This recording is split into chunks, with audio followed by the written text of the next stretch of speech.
Allora, con Alessandro Cupisti per commentare la sconfitta 5-4 al Palacastellotti, uno che poi ha vinto tutto in carriera come te, non so quanto possa essere contento di una sconfitta, ma di come il Viareggio è venuto a Lodi e di quello che meritava anche Gigio Bresciani ha detto al Viareggio forse la sconfitta sta un po' stretta, credo di sì.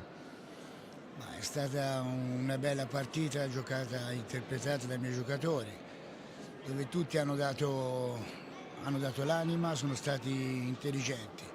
Purtroppo questo è lo sport, a volte va bene, vinciamo a un secondo alla fine, a volte perdiamo, bisogna migliorarci su alcune cose, però abbiamo fatto secondo me un passo importante già dalla prima partita che si era fatta con il Lodi. Stasera abbiamo dimostrato che possiamo essere una squadra tranquillamente e giocarcela con tutti. Adesso basta fare qualche cosa di più per fare la differenza in queste partite. Cos'è che chiedi? Sentendo spesso le tue interviste a fine partita abbiamo notato, no, che tu spesso ci focalizzi sull'aspetto di essere squadra, di usare la testa in determinati momenti.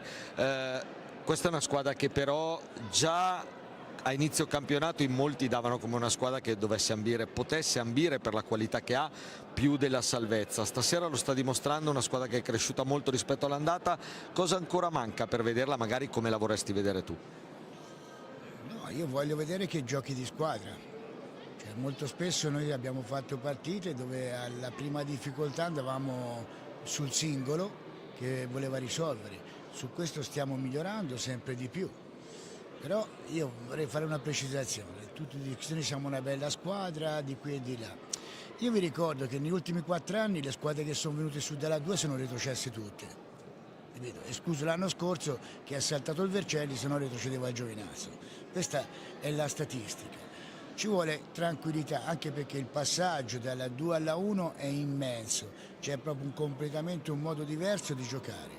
Io sono contento della mia squadra, di giocatori, alcuni di esperienza, vedere Cinquini che ha vinto diversi campionati, ha esperienza, però si trova a giocare in una condizione che non era quella di Forte dei Marmi, è una maniera un po' completamente diversa. Mura che era abituato a giocare in un'altra maniera, questi esempi. Però sono molto contento di vedere i ragazzi, solo dobbiamo ancora migliorare perché noi abbiamo obbligo di fare i punti, che è la cosa più importante. L'ultimissima cosa che esula dalla partita, siamo su questo parquet dove tu hai giocato, hai vinto, hai salutato tanta gente anche tra il pubblico che ti ricorda chiaramente con tanto affetto per il tuo grande passato giallorosso. Cosa ti porta a stare qui e rivedere qua dove hai giocato veramente tante battaglie?